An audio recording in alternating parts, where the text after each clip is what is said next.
Hello, നമ്മുടെ മഴതോരും മുൻപേ സീരിയലിൻ്റെ ഇന്നത്തെ വിശേഷത്തിലോട്ട് ഏവർക്കും സ്വാഗതം. അപ്പോൾ വളരെ സങ്കടമുള്ള സീനാട്ടോ നമ്മുടെ അലീനയുടെ ജീവിതത്തിൽ. അലീന ഇത്രയും വലിയൊരു പ്രതിസന്ധി ആ കുട്ടി നേരിട്ടിട്ടില്ല. കാരണം അത്രയ്ക്ക് സങ്കടമുള്ള കാര്യമാണ്. കാര്യം വൈജ ഇവിടെ നിന്ന് ഇറങ്ങിപ്പോയിട്ട് രാജീവിനെയും കൊണ്ട് ഇവിടെ വന്നൊക്കെയാണ് വൈജ. വന്നിട്ട് എത്രത്തോളം ഒരു വ്യക്തിയെ, ഒരു പെൺകുട്ടിയെന്ന് പോലും മാനിക്കാണ്ട് അയാൾ എത്രത്തോളം ആ കുട്ടിയെ ഹരാസ് ചെയ്യാൻ പറ്റുമോ ആ രീതിയിൽ ആ കുട്ടീനെ ഹരാസ് ചെയ്യാണ്. ഈ രാജീവ് വന്ന് വലിയ ഷോ കാണിച്ചുകൊണ്ട് നമ്മുടെ ബാലേന്ദ്രൻ്റെ അടുത്ത് ചെന്നു. ബാലേന്ദ്രൻ ആരാ മോൻ, ഷോയ്ക്കെല്ലാം നല്ല തക്കതായ മറുപടി ആ തോക്കൊക്കെ എടുത്ത് അങ്ങോട്ട് വിരട്ടിയല്ലേ വിട്ടുകൊടുത്തത്. പുള്ളി ഒന്ന് പതറിയായിരുന്നു കേട്ടോ. തോക്കൊക്കെ മാറ്റാൻ പറഞ്ഞ് പുള്ളി വലിയ സീനാക്കി. പക്ഷേ എങ്കിലും വിട്ടുകൊടുത്തില്ല രാജീവ്. ബാലചന്ദ്ര മേനോനെ ബെല്ല് വിളിച്ചുകൊണ്ട് തന്നെയാണ് മേളിൽ നിന്ന് താഴോട്ട് ഇറങ്ങി വന്നത്. എന്നിട്ട് രാജീവ് വന്നിട്ട് വൈജയോട് പറഞ്ഞ്, വൈജയ് നീ വിചാരിച്ചതിനെക്കാട്ടിലും കുറച്ചും കൂടെ കോംപ്ലിക്കേറ്റഡ് ആണ് ഈ സീന്. ഇയാൾക്ക് എന്താ പറ്റിയത്, ഇയാൾ ഇങ്ങനത്തെ ഒരു ബാലചന്ദ്രനല്ലായിരുന്നല്ലോ, ഇയാൾക്ക് എന്തെങ്കിലും പ്രോബ്ലം ഉണ്ടോ എന്നൊക്കെയുള്ള പല ചോദ്യങ്ങളും വൈജയോട് ഈ രാജീവ് ചോദിക്കുന്നുണ്ട്. കാര്യം എന്ന് വെച്ചാൽ ആകെ ഒരു മാറ്റം, ഇയാൾക്ക് എന്താ പറ്റിയത്, ഇയാൾ ഇങ്ങനെയൊന്നും അല്ലായിരുന്നല്ലോ എന്നൊക്കെ പറയുന്നുണ്ട്. അപ്പം നമ്മുടെ വൈജ ചോദിക്കുന്നുണ്ട്, ഈ അലീനയുടെ കേസ് പറഞ്ഞപ്പോൾ എന്ത് പറഞ്ഞാൽ, അലീനേനെ ഞാൻ ഇവിടെ നിന്ന് 22 മണിക്കൂർ ടൈം കൊടുത്തിട്ടുണ്ട്, അവളെ ഞാൻ ഇവിടെ നിന്ന് ഇറക്കി വിട്ടിരിക്കും എന്ന് തന്നെ പറഞ്ഞു. അപ്പോഴയാൾ എൻ്റെ നേരെ തോക്കെടുക്കാമെന്ന് പറഞ്ഞു. അപ്പോഴും വൈജയ് ഞെട്ടി. ഞാൻ പറഞ്ഞില്ലേ രാജീവേട്ടാ, ഞാൻ എൻ്റെ കയ്യിലൊന്നും നിൽക്കുന്ന റേഞ്ച് അല്ല, ഇയാൾക്ക് എന്താ പറ്റിയെന്ന് കൂടി എനിക്കറിയില്ല. എന്നിട്ട് രാജീവും വൈജയും കുറേ നേരം ഇങ്ങനെ സംസാരിച്ചു കേട്ടോ. അയാളാണെങ്കിൽ ഒരു മുഷ്ക് മനുഷ്യൻ. ആരാ ഈ രാജീവ്, വെട്ടൊന്നു മുറി 2 എന്നുള്ളൊരു മട്ടാണ്. ആ വൈജയുടെ അതേ ഒരു ക്യാരക്ടറൊക്കെ തന്നെ. എന്ന് വെച്ചാൽ താൻ പിടിക്കുന്ന കൊമ്പിന് താൻ പിടിക്കുന്ന മുതലിൽ 3 കൊമ്പെന്നുള്ള ഒരു മട്ടിലാണ് ഈ വൈജയുടെ ക്യാരക്ടർ. ആ സെയിം തന്നെയാണ് ഈ രാജീവിൻ്റെ. കുറച്ച് നല്ല ഒരു മനുഷ്യത്വം ഉള്ളത് ആ ഗംഗാധരനും ഒക്കെ തന്നെയാണ്. അപ്പോൾ അങ്ങനെ ഇയാൾ നേരെ എന്നിട്ട് പിന്നെ അലീനയുടെ അടുത്ത് ചെല്ലണം. അപ്പോൾ അതിൻ്റെ ഇടയിൽ നമ്മൾ കൃഷ്ണമോളും ബബിതയും സ്കൂളിൽ നിന്ന് വന്നായിരുന്നു. അപ്പോൾ അവരുടെ അടുത്ത് അവർ പെട്ടെന്ന് രാജീവ് അങ്കിളിനെ കണ്ടപ്പോൾ പെട്ടെന്ന് അവർ അങ്കിൾ എപ്പോഴാണ് വന്നത്, എന്തൊക്കെയുണ്ട് വിശേഷം, മറ്റു കാര്യങ്ങളൊക്കെ കുട്ടികൾ ചോദിക്കുന്നുണ്ട്. അപ്പോൾ വൈജ പറയുന്നുണ്ട്, പോയി നിങ്ങൾ ഡ്രസ്സൊക്കെ മാറിയിട്ട് വാ, ഇനി സംസാരിക്കാമല്ലോ എന്നൊക്കെ പറഞ്ഞിട്ട് അവരെ മാറ്റി നിർത്തുന്നുണ്ട്. എന്നിട്ടാണ് ഇവർ രണ്ടുപേരും കൂടെ, രാജീവും വൈജയും കൂടെ ഈ കേസൊക്കെ സംസാരിച്ചുകൊണ്ടിരുന്നത്. എന്നിട്ട് വീണ്ടും രാജീവ് നമ്മുടെ അലീനയുടെ അടുത്ത് പോവുകയാണ്. എന്നിട്ട് പറയുന്നുണ്ട്, അതെ നീ ഒരു പെണ്ണായിപ്പോയി, വെറും ഒരു പെണ്ണ്, ഇല്ലെങ്കിൽ നിൻ്റെ ചെകിടടിച്ച് പൊളിച്ച് നിന്നെ പുറത്ത് തള്ളാൻ എനിക്ക് അറിഞ്ഞൂടാത്തത് കൊണ്ടൊന്നും അല്ല എന്നൊക്കെ പറഞ്ഞ് വൈജ നമ്മുടെ അലീനേനെ അങ്ങോട്ട് ഹരാസ് ചെയ്ത് കൊല്ലുകയാണ് കേട്ടോ. അപ്പം അലീന ഇയാൾ പറയണ മൊത്തം കേട്ട് നിൽക്കുകയാണ്, കമാന്നൊരക്ഷരം മിണ്ടല്ല. അതിൻ്റെ ഇടയിൽ നമ്മുടെ വൈജയം വരുന്നുണ്ട്, നീ എൻ്റെ തലയ്ക്ക് മീതെ ഇരുന്ന് ഭരിക്കാറായോടിയ.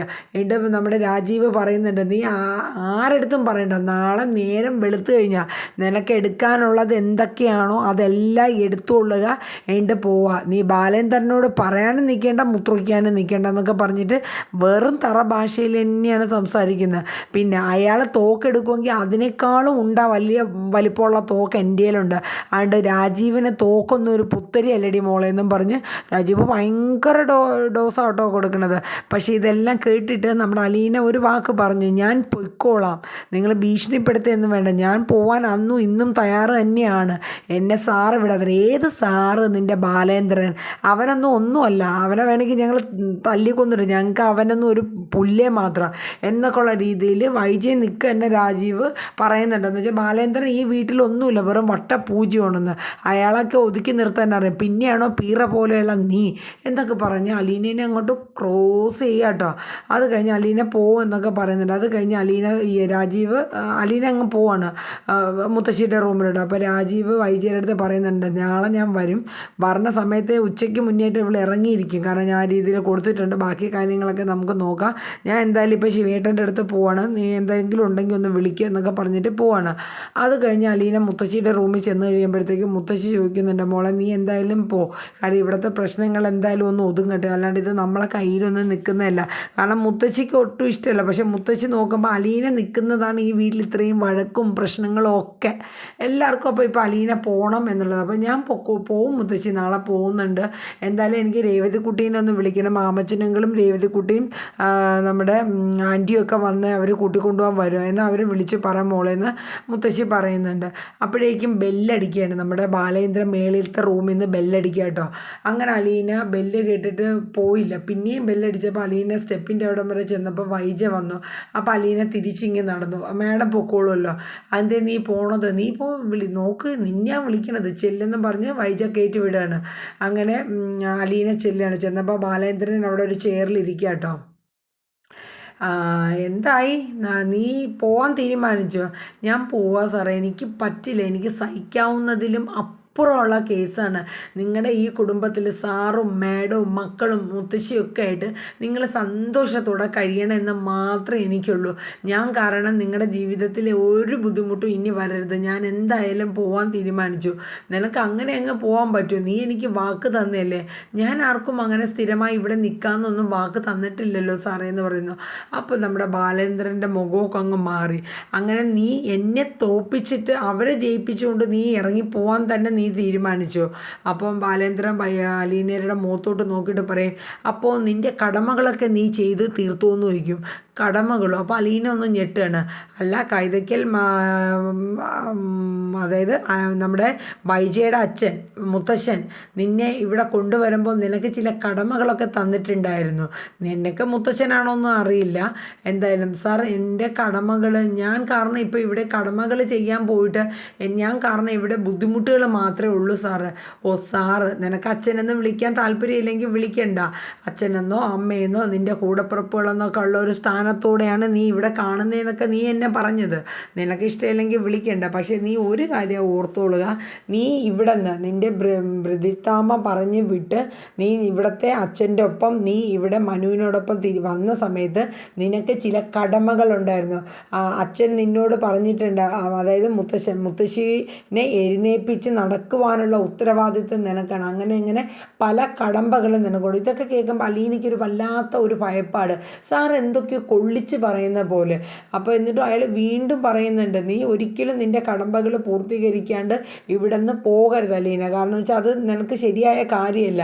നീ ഇവിടെ നിന്ന് പോവുകയാണെങ്കിൽ, അഥവാ നീ ഇനി ഇതെല്ലാം മറന്ന് നീ ഇവിടെ നിന്ന് ഇറങ്ങുകയാണെങ്കിൽ ആ നിമിഷം ഈ ബാലചന്ദ്രൻ്റെ ജീവിതവും ഇവിടെ കൊണ്ട് ഇറങ്ങുകയാണ്. ഞാനും ഇറങ്ങിയിരിക്കും. നീ വിചാരിക്കുന്നതിനപ്പുറമുള്ള കാര്യങ്ങളെ പിന്നെ ഈ കുടുംബത്തിൽ നടക്കുകയുള്ളൂ. നീ വിചാരിക്കും നീ ഇവിടെ നിന്ന് ഇറങ്ങിക്കഴിഞ്ഞാൽ ഈ കുടുംബം നല്ല രീതിയിലാവും, പ്രശ്നങ്ങളൊക്കെ തീരും. ഒരിക്കലുമില്ല. ഞാൻ ഇതിൻ്റെ ഇരട്ടി പിന്നെയാണ് പ്രശ്നങ്ങൾ തുടങ്ങാനിരിക്കുന്നത് എന്നൊക്കെ പറഞ്ഞ് ബാലചന്ദ്രൻ ഭയങ്കരമായിട്ട് അങ്ങോട്ട് സീൻ ഉണ്ടാക്കുകയാണ്. അപ്പോൾ അലീനയ്ക്കൊരു ഡൗട്ട്, ഈ സാർ എന്തൊക്കെയോ കൊള്ളിച്ച് പറയുന്ന പോലെയുള്ള ഒരു രീതിയിലൊക്കെയാണ് ബാലേന്ദ്രൻ ഇങ്ങനെ സംസാരിക്കുന്നത്. എന്നിട്ട് ബാലേന്ദ്രൻ പറയുന്നുണ്ട്, ഇവിടെ ഉള്ളവർ നിൻ്റെ അച്ഛൻ അമ്മ നിൻ്റെ കൂടപ്പിറപ്പുകളാണ് എന്നൊക്കെയല്ലേ നീ പറഞ്ഞത്. എന്നിട്ട് നീ ആ സ്നേഹമൊക്കെ തട്ടിക്കളഞ്ഞ് പോകണം എന്തിനാ?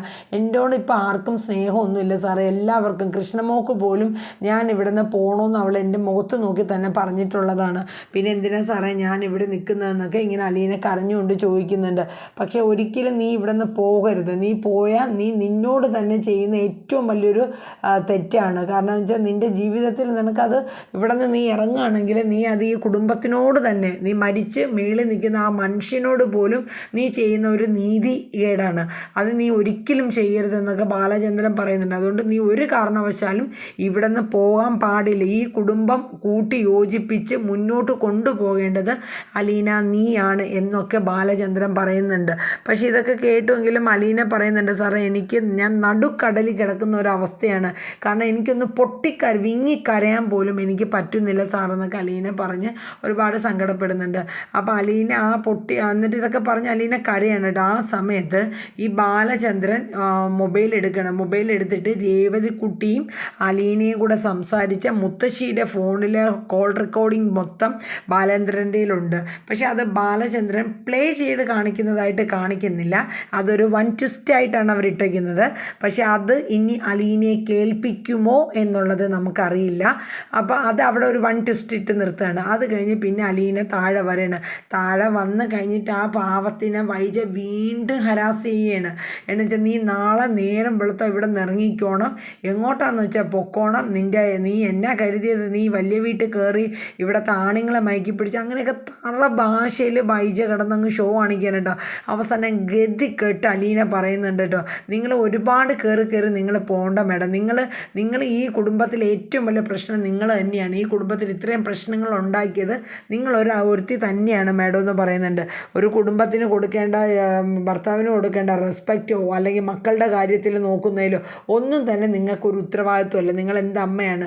എന്നിട്ട് അലീന പറയുന്നുണ്ട്, ബാലേന്ദ്രൻ സാർ എന്നോട് ഇവിടെ നിന്ന് പോ എന്ന് പറഞ്ഞാൽ മാത്രമേ ഞാൻ ഇവിടെ നിന്ന് പോളൂ, സാർ ഇവിടെ നിൽക്കണമെന്ന് കർക്കശം പറഞ്ഞാൽ ഞാൻ ഇവിടെ നിൽക്കുക തന്നെ ചെയ്യും, നിങ്ങൾക്ക് എന്താ ചെയ്യാൻ പറ്റണമെന്ന് വെച്ചാൽ നിങ്ങൾ പോയി ചെയ്യുമെന്ന് പറയുന്നുണ്ട്. എന്നൊക്കെ അലീനയ്ക്ക് ദേഷ്യം വന്നപ്പോൾ അങ്ങനെ പറയുന്നുണ്ട്. കാണിച്ചു തരാടി നിന്നെ, നീ നാളെ നീ ഇവിടെ നിന്ന് നോക്ക്, നിന്നെ കാണിച്ചു തരാമെന്നൊക്കെ പറഞ്ഞ് വൈജയം വെല്ലുവിളിക്കുന്നുണ്ട്. എന്നിട്ട് നമ്മുടെ അലീന മുത്തശ്ശിയുടെ റൂമിലോട്ട് പോകണം. അപ്പോൾ ആ സമയത്ത് നമ്മുടെ മനു അവിടെ ഒന്ന് വരികയാണ് കേട്ടോ. നമ്മുടെ മനു വന്നിട്ട് നേരെ മുത്തശ്ശിയുടെ റൂമിൽ പോവുകയാണ്. ഇവിടെ എന്തൊക്കെയാണ് മുത്തശ്ശിയെ പ്രശ്നങ്ങളെന്ന് ചോദിച്ചുകൊണ്ടാണ് മനു വരുന്നത്. ഇവിടുത്തെ പ്രശ്നം ഞാൻ തന്നെ മനുവായിട്ടാണ് അലീന അങ്ങോട്ട് പറയുന്നുണ്ട്. അപ്പോൾ മുത്തശ്ശിയോട് പറയുന്നുണ്ട്, ഇവിടുത്തെ പ്രശ്നം മുത്തശ്ശിയുടെ മോള് തന്നെയാണ്, ഈ കുടുംബം നല്ല രീതിയിൽ കൊണ്ടുപോയിക്കോട്ടെ, മുത്തശ്ശിയുടെ കാര്യങ്ങളാണെങ്കിലും എല്ലാം അവൾ നന്നായിട്ട് ചെയ്തു തരുന്നുണ്ട്, അതൊന്നും മുത്തശ്ശിയുടെ മോൾക്ക് പറ്റില്ല. എന്തായാലും ഒരു കാര്യം ചെയ്യുക അലീന, നിനക്ക് ഇവിടെ പോകാൻ താല്പര്യമാണോ? എനിക്ക് 100 വട്ടം സമ്മതമാണ്, പക്ഷേ മനുവേട്ടാ എനിക്ക് സാറിൻ്റെ കാര്യം ഓർത്തിട്ട് ഒരു സമാധാനവും ഇല്ല. കാരണം എന്ന് വെച്ചാൽ ഞാൻ ഇവിടെ ഇറങ്ങിക്കഴിഞ്ഞാൽ ആ സാറിൻ്റെ ജീവിതം എന്താകുമെന്നോ സാർ എന്തൊക്കെ തീരുമാനങ്ങൾ എടുക്കുമെന്നോ ഒന്നും എനിക്കറിയില്ല മനുവേട്ടാ, എനിക്ക് എന്ത് ചെയ്യണമെന്ന് ഇപ്പോഴും ഒരു തീരുമാനം എനിക്ക് എടുക്കാൻ അറിയില്ല മനുവേട്ടാ എന്നൊക്കെ പറഞ്ഞ് അലീന കരയാണ് കേട്ടോ. ആ സമയം മനു പറയുന്നുണ്ട്, എന്തായാലും നിനക്ക് ഇതിൽ നിന്ന് നല്ല ഒരു വീട്ടു ജോലിയൊന്നുമല്ല, നീ കുറച്ച് പഠിച്ചിട്ടൊക്കെ ഉള്ളതല്ലേ, നിനക്ക് നല്ലൊരു ജോലി എറണാകുളത്ത് ഞാൻ റെഡിയാക്കിയിട്ടാണ് വന്നിരിക്കുന്നത്, ഞാൻ എന്തായാലും അങ്കിളിനെ പോയൊന്ന് കണ്ട് അങ്കിളിൻ്റെ ആ നിലപാട് എന്താണെന്നൊന്ന് അറിയട്ടെ എന്ന് പറയുന്നുണ്ട്. നീ എന്തായാലും വരാൻ റെഡിയല്ലേ? ഞാൻ റെഡിയാ മനുവേട്ടാ, പക്ഷേ സാറിൻ്റെ കാര്യം ആലോചിക്കുമ്പോൾ എനിക്കൊന്നും മനസ്സിലാവുന്നില്ല. അങ്ങനെ മനു നേരെ ചെല്ലുകയാണ് ബാലേന്ദ്രൻ്റെ റൂമിലോട്ട്.